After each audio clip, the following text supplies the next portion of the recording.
வணக்கம் நண்பர்களே. ஒருத்தர் ரொம்ப சந்தோஷமா இருக்கிறான், மகிழ்ச்சியின் உச்சத்துக்கு போய் விடுகிறான். நல்ல மனைவி, நல்ல குழந்தைகள், நல்ல பேர குழந்தைகள்லாம் பார்த்தாச்சுங்க.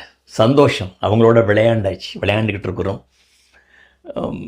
கார் இருக்கு, நல்ல வீடு இருக்கு, பேங்க் பேலன்ஸ் ரொம்ப ஸ்ட்ராங்காகவே இருக்கு, வாழ்க்கைக்கு தேவையான அத்தனையும் இருக்கிறது. சந்தோஷத்தின் உச்சத்திற்கு போய் விடுகிறான். இந்த மகிழ்ச்சி, சந்தோஷம் எங்கிருந்து வருகிறது?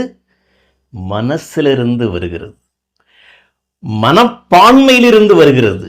மனதில் என்ன விதமான எண்ணங்கள் இருக்கிறதோ அதற்கு தகுந்தாற் போன்று இந்த எதிரொலி வருகிறது, மகிழ்ச்சி என்ற எதிரொலி வருகிறது.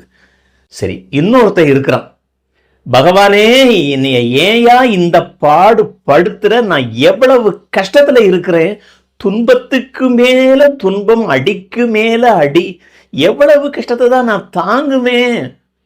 கண்ணீர் சிந்துறான். வருத்தம் என்ற உணர்வு நெஞ்சு முழுவதும் நிறைந்திருக்கிறது. இந்த துன்பம், வருத்தம் என்ற இந்த உணர்வு, ஃபீலிங் எங்கிருந்து வருது? மனசுல இருந்து தான் வருது. மனதில் தோன்றும் எண்ணங்களில் இருந்து, மனப்பான்மையில் இருந்து, அந்த மனப்பாங்கில் இருந்து தான் வருகிறது. நண்பர்களே, நம்ம மனசுல பகவான் வீற்றிருக்கிறார். மனிதனின் மனப்பான்மைக்கு தகுந்தவாறு எதிரொலியை அவர் ஏற்படுத்துகிறார். நம்ம ஊர்ல புத்தர் முதல் இப்ப கடைசியில விவேகானந்தர் வரை 63 நாயன்மார்கள், 12 ஆழ்வார்கள் எல்லாருமே இந்த இன்ப துன்பத்தை கடந்து பகவானை உணர்ந்தவர்கள். ஆக இந்த இன்பம் என்ற எதிரொலியையும் துன்பம் என்ற எதிரொலியையும், எக்கோ, இது ரெண்டையுமே நாம அப்படி ரிமூவ் பண்ணிட்டோம்னாக்கா, பிளாக் பண்ணிட்டோம்னா, ஸ்டாப் பண்ணிட்டோம் அப்படின்னாக்கா, நம்ம நெஞ்சத்துல, மனசுல உட்கார்ந்திருக்கிற, வீற்றிருக்கிற கம்பீரமாக பகவான், பரம்பொருள், அவரை நாம் உணரலாம்.